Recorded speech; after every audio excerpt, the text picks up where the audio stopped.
कोई गल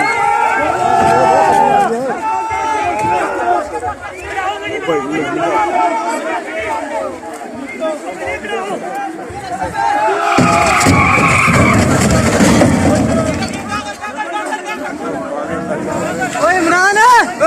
की पीछा जा बोतलें खा लिया तू इस तरह खैर तो हैगी है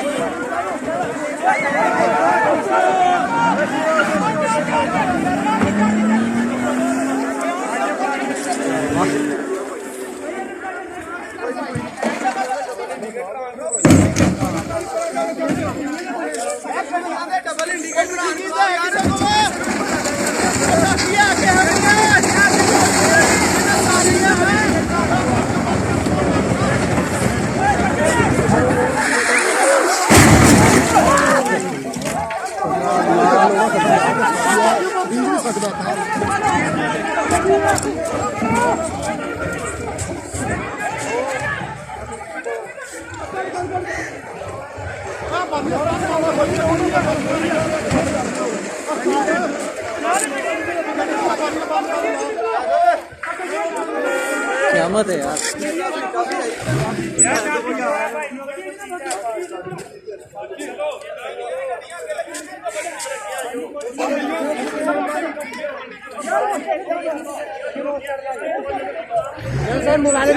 सिटी का भी डबल इंडिकेटर ऑन करवा दो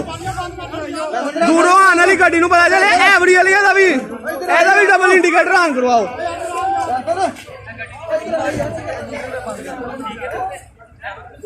बंद कितों फोग शुरू नहीं नहीं नहीं फोग शुरू इतों हो रही है ना पिछे सही है मौसम असं पिछों आए हैं सियालकोट